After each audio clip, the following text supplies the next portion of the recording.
Hello students, welcome back to our channel જ્ઞાન Ganga education. ધોરણ 9 સ્વાધ્યાય 1.3 એનો દાખલા નંબર 2. તમે જાણો છો કે 1/7 બરાબર 0.142857 છે. શું તમે ખરેખર ભાગાકારની લાંબી પ્રક્રિયા કર્યા વગર 2/7, 3/7, 4/7, 5/7, 6/7 ની દશાંશ અભિવ્યક્તિ શું મળશે તેનું અનુમાન કરી શકશો? જો હા, તો કેવી રીતે? બરાબર, આવો પ્રશ્ન પૂછ્યો છે. અને સૂચન શું લખ્યું છે કે 1/7 નું મૂલ્ય મેળવતી વખતે મળતી શેષનું અવલોકન કરો. તો આપણે પહેલા ભાગાકાર કરી લઈએ 1/7, બરાબર, અને એમાં દરેક વખતે જેટલી શેષ મળે એનું આપણે અવલોકન કરી લઈએ. તો કરીએ આપણે 1/7. 1/7, બરાબર. હવે જો 7ના ટેબલમાં 1 નહીં આવે એટલે 0 અને પછી પોઈન્ટ લખી દેવાનું. હવે તમારે ગમે એટલા 0 ઉમેરવા એટલા ઉમેરી શકાય. અહીંયા 0 ઉમેરો તો હવે આવશે 7 એકા 7, 10 માંથી 7 જાય તો વધશે 3, ફરી 0 ઉમેરો, 7 ચોક 28, 30 માંથી 28 જશે તો વધશે 2, તો ફરી ઉમેરો 0, તો 7 દુ 14,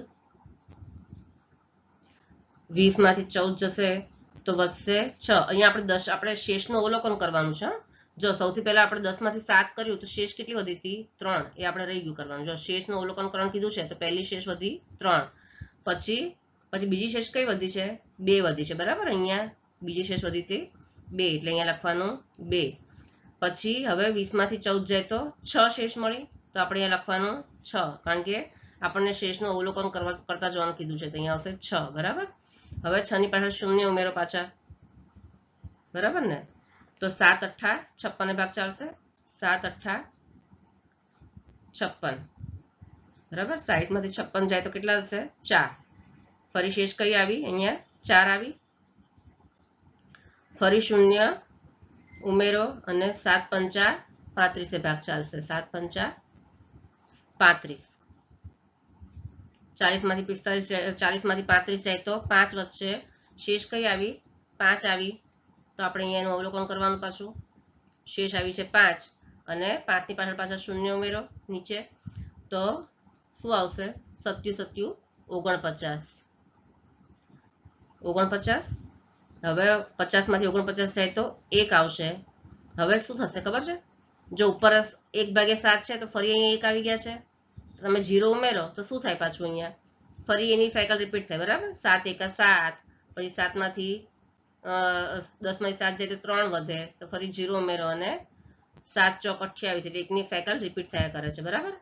તો જો 14, 28, 57 છે તો એનું એ પછી પૂરું થઈ જાય છે અને પછી ફરી 14 ચાલુ થાય છે, બરાબર. આ સંખ્યા 14 થી પાછું એની સંખ્યા રિપીટ થાય છે, 14, 28, 57. તો મળતી શેષ કઈ છે? 3, 2, 8, 4, 5 છે. તો આપણે પહેલા શું લખી લેવાનું કે 1/7 ની અભિવ્યક્તિ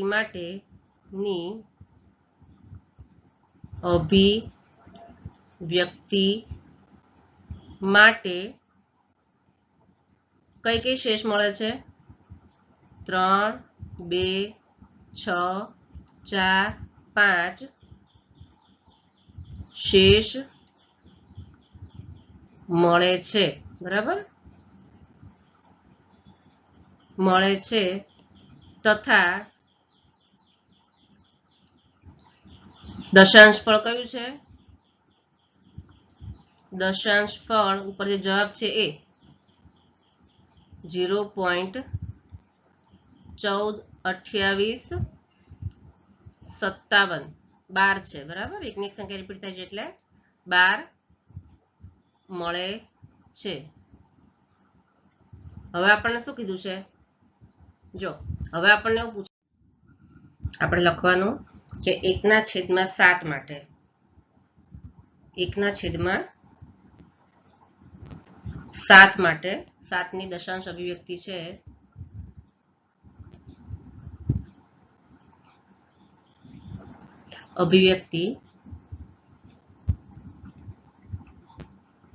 આપણને મળી છે 0.142857 28 57 બરાબર 14 28 57 12 આ આપણને મળી છે બરાબર ને।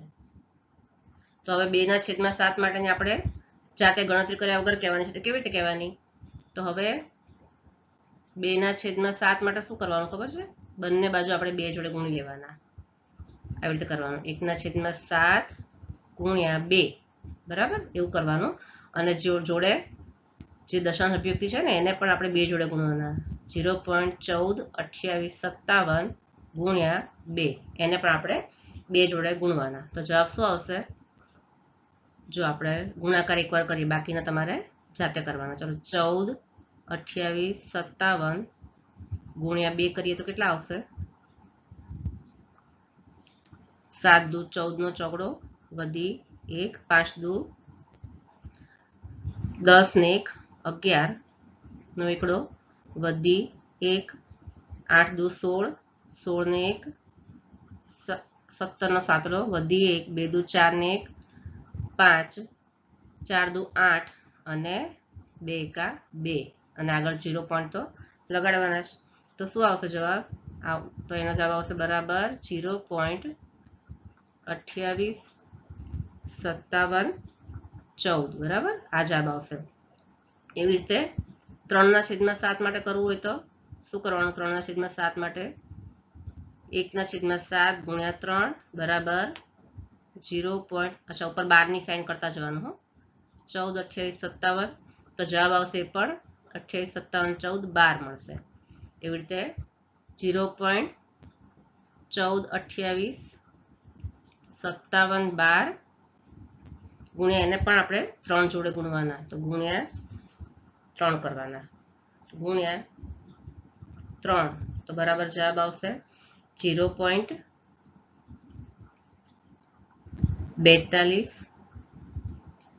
85 71 અને 12 એવી જ રીતે 4/7 માટે બંને બાજુ 4 જોડે ગુણવાના 1/7 ગુણ્યા 4 બરાબર 0.1428 57 12 ગુણ્યા 4 બરાબર આવશે 0.57